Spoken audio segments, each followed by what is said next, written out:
Hello friends, warm welcome to my channel. Today we are doing what is that we will focus on the US Speaker of the House of Representatives, which is the lower house. Now, the chairman and leader, as in case of the Lok Sabha in India, here also the chairman of the House of Representatives. Remember, it's the lower house or the House of Representatives is the speaker. In the comment section, you will write the name of this current US speaker. Okay. Now we move on to the election of the speaker. What is election?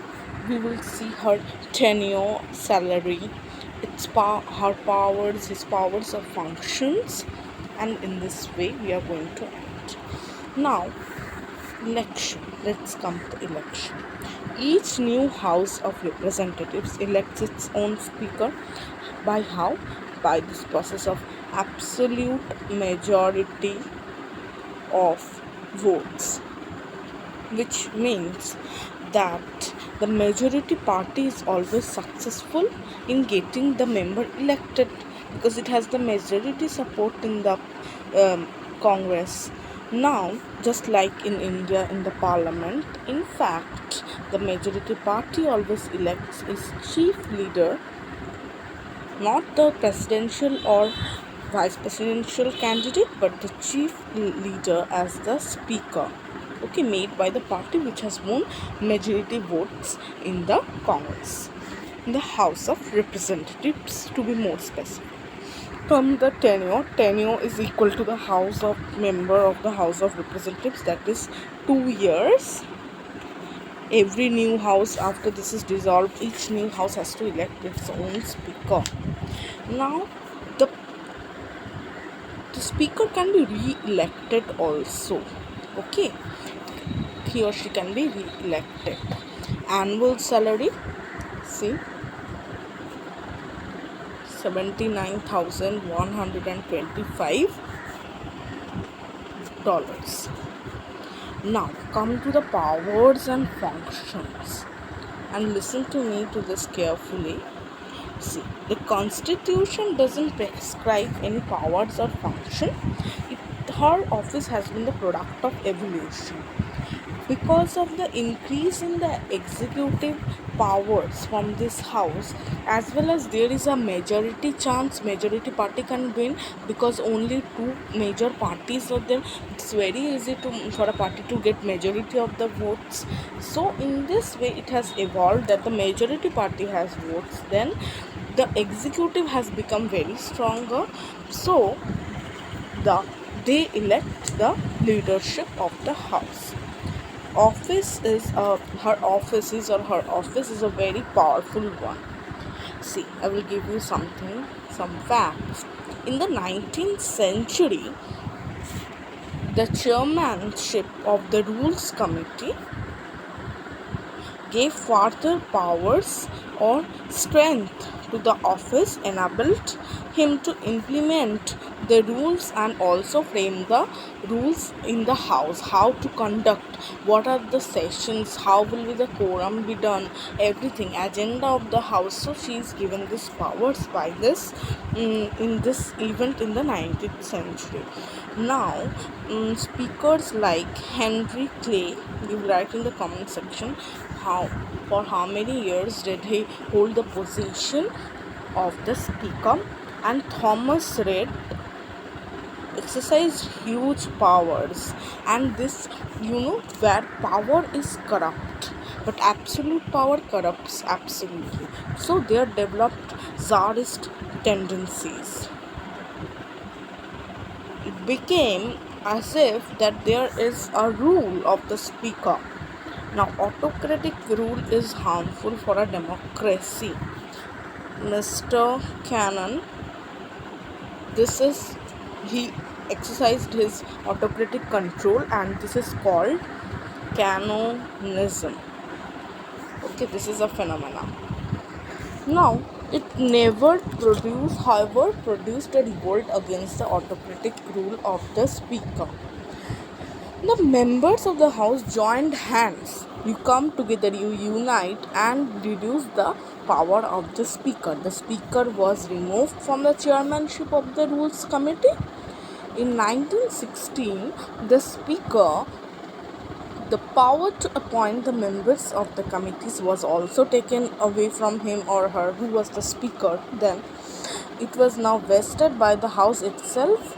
These two actions, this action and this action, they gave a blow to the powers of the speaker. This reduction still continues, but still it doesn't make him or her powerless. Okay. Now first function is chairman of the meetings of the house.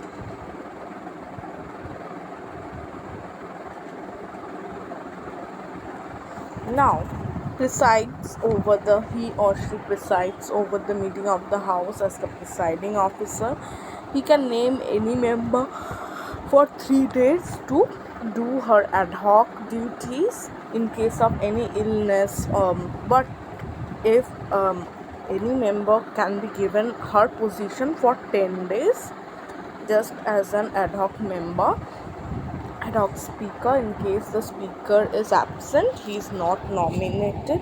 Now supposedly the speaker is absent from the house, but he or she has not nominated any member to take her place. Now the house may elect a speaker. The house with a consensus decision can elect a speaker for temporarily to serve in his or her place. Okay, I hope you understand this. Now second function, conducting of debates. In my previous videos I have told in how in the Indian Parliament this conduct of debates happens. Here to the same thing. The speaker recognizes the members. He or she allows the person to speak or address the house. If she stops the person from speaking, then the person will not speak. Okay, will not be given a chance. Now thirdly, the function is to maintain balance and decorum in the house.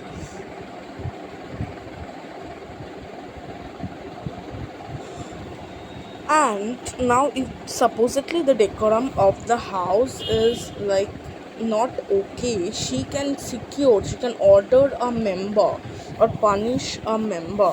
Punish not, the house will punish the member for his or her misbehavior, for earning the contempt of the Congress. Now, but he cannot suspend the business of the house for one member. But in exceptional cases where the person is behaving like a rowdy, he or she can instruct the sergeant at arms to take over the charge to restore order in the house. Okay.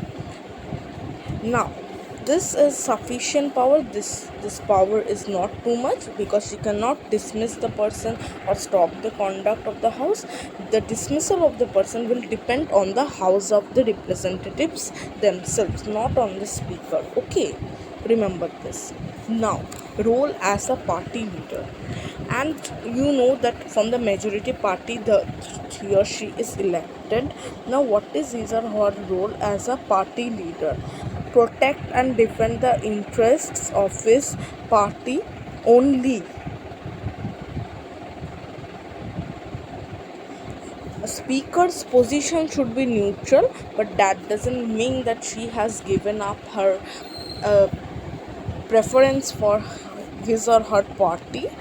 They will, but they are not prioritized. This protection of her party's interests are not prioritized. It's designed to help getting policies and programs implemented and participating in debates whenever it gets an opportunity. Like for example, there is a deadlock, then he or she can utilize the veto or the casting vote in this case to secure her powers or in favor of her party. Now role in constituting the committees. Before 1911, the speaker used to nominate. Nominate means gave them, entrusted them with the duty of the standing and special committees. I have told you that before this period, the powerful Rules Committee was ruled by the Speaker, but it has suffered a decline. But still, she takes part in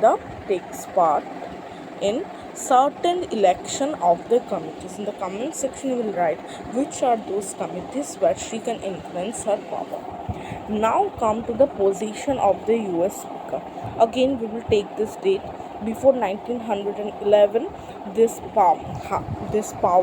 has been a powerful place in the nation, but after this some powers are taken away, that we already know, but still it acquires an important position. And because as she is the leader of the majority party, and because of the absence of the executive, the speaker continues to be a powerful person.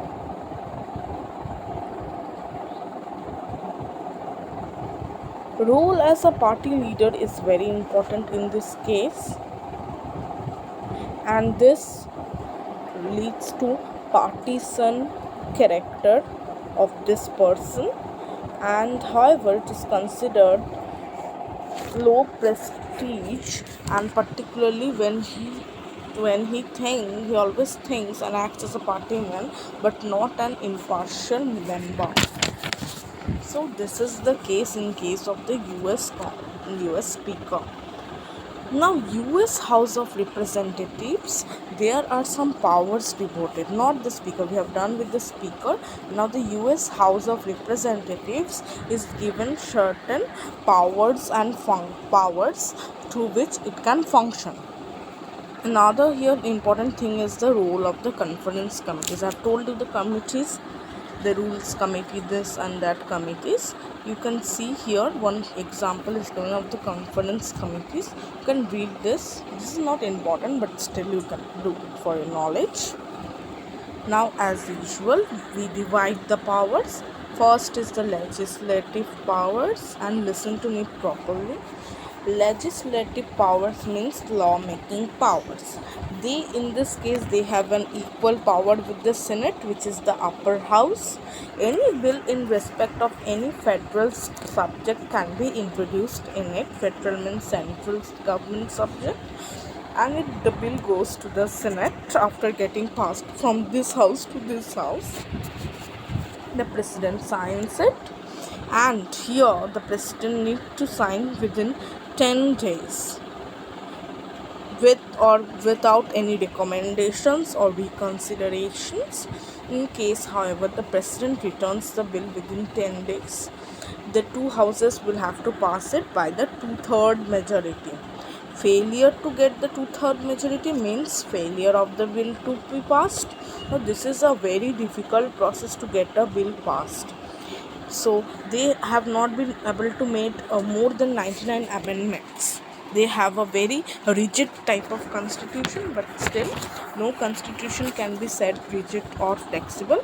Okay, so we will do in that chapter of the constitution. I will show you how neither of the constitution can be made rigid or flexible in that case. Some are more flexible, less rigid.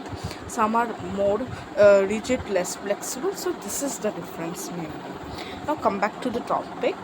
Now, in case there develops a conflict between the representatives house and the Senate, there it remains unresolved. Now, to resolve this topic, the two houses, this house and the Senate, they appoint a 6-member joint conference committee. I have shown you the conference committee. I hope you remember that. Now, the joint conference committee gives the final verdict.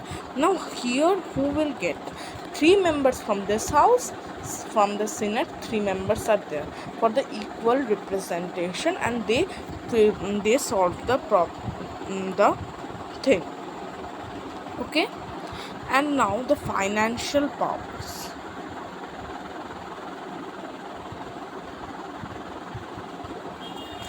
The financial, I have told you that it is regarding the money bills and budget. Okay, this in this case the Senate has more power to make any change, to give any change, prioritize something, some budget over the other. But the priority given to the House of Representatives in respect of the introduction of the money bill in fact acts as a limitation, because it gives the Senate the opportunity to take the final decision. Okay, whoever is prioritized, but the Senate has main powers with regard to the financial powers. Now the constituent powers. The passing of the amendment, we know that requires the two-third majority of both the houses. Remember, the houses together and not the Senate or the House separately can undertake the initiation of the amendment proposals. Okay, they have to take the US House of Representatives have to come with the Senate to discuss the bill, and then they initiate the bill. US House of Representatives cannot initiate a bill alone, so it needs to take both of the houses into consideration. Now the executive functions, it has minor executive function, as I've told you.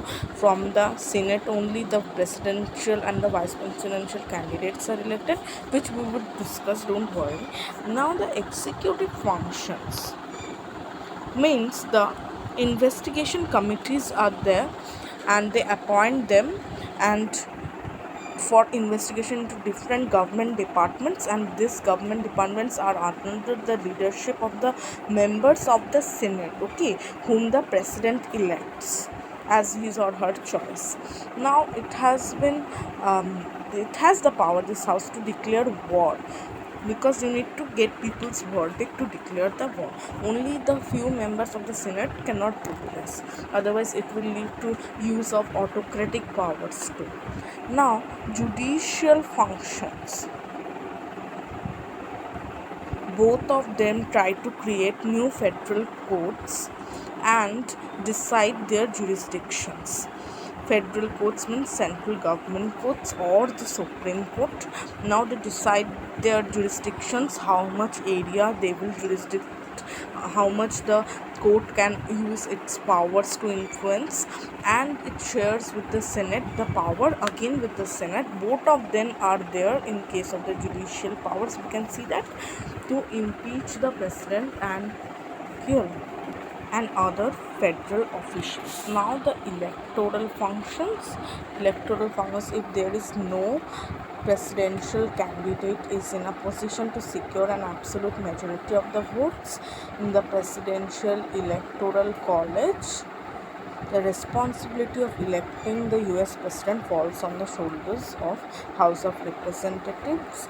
It elects the candidates, 3 candidates who secure the highest number of votes, and as the president, and they, in case the president chooses his or her partner of the vice president, he needs to get the approval of both the houses. So this much for today's video. Thank you.